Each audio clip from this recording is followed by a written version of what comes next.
Are you looking for the best budget camera? In this video we will look at some of the best budget camera on the market. Before we get started with our video, we have included links in the description. So make sure you check those out to see which one is in your budget range. Starting at number 1, Olympus Sony EM10 budget camera. If you're on the hunt for a decent camera but don't want to spend a fortune, the sub $500 Olympus Sony EM10 Mark II may be just the thing. Though priced low, this micro four thirds sensor camera is no slouch when it comes to function and form and has great improvements over its predecessor, the Olympus Sony EM10. Its magnesium alloy construction for one gives it a very substantial feel, so with a reasonable amount of care, you can count on being able to use it for a long time to come. Sharing the same 16.1 megapixel LiveMOS 4/3 sensor and the TruePic 7 processor with the more upscale Olympus Sony EM5 Mark II, the camera can shoot in JPEG, RAW and even stereoscopic MPO formats. It also provides a number of autofocus options as well as a generous amount of scene modes. Additionally, while it cannot shoot 4K video, it can take time-lapse images at user-selected intervals and compile them into a 4K video file. This is something exclusive to the model and isn't available even on the flagship Olympus Sony EM1 Mark II.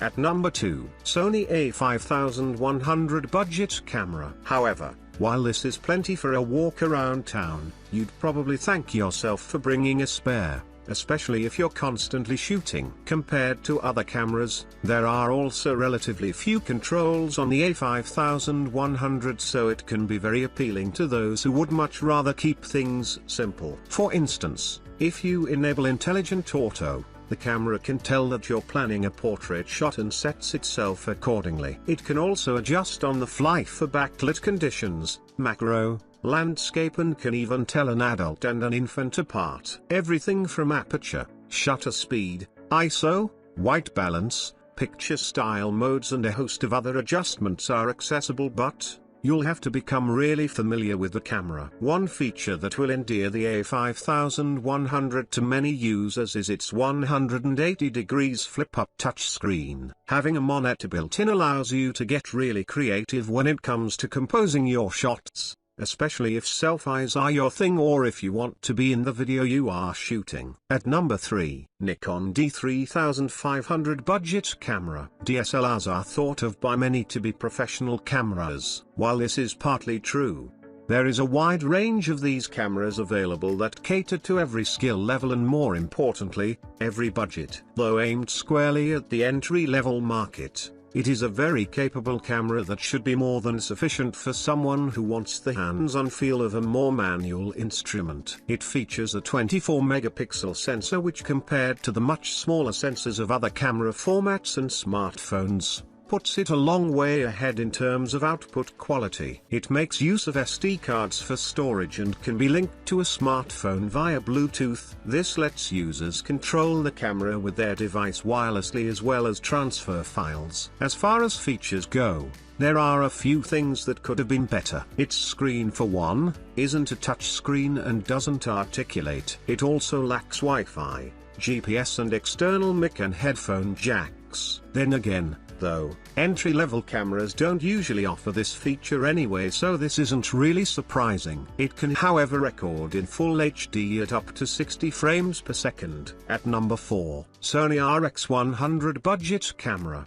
Compact cameras are geared towards consumers who want something that's easy to use and carry around. But there are a few cameras in this category that are a bit more capable than others. The Sony RX100 is one of them. As far as complexity goes, the camera sports an interface that's a bit more enthusiast-oriented. This isn't to say, however, that the controls are complex. The fact is, the camera is very easy to use thanks to its intuitive controls. It also is very customizable and allows users to assign a generous number of settings to the function button and to the control ring that's built around the lens. This mode, which is present on many of Sony's more advanced cameras, frees the user from thinking about what settings to use and instead lets them concentrate on taking pictures. As far as portability goes, this camera isn't the smallest compact available, but, at just 4 inches long, it's definitely very handy. It fits easily in most pockets and purses and can be carried around all day without much inconvenience. At number 5, Canon EOS M100 Budget Camera. If you're planning on moving up from smartphone photography but would rather not deal with the bulk of bigger systems, then Canon's EOS M100 interchangeable lens camera would be a good choice. One thing you will note about the EOS M100 is the scarcity of physical controls. Aside from a few buttons,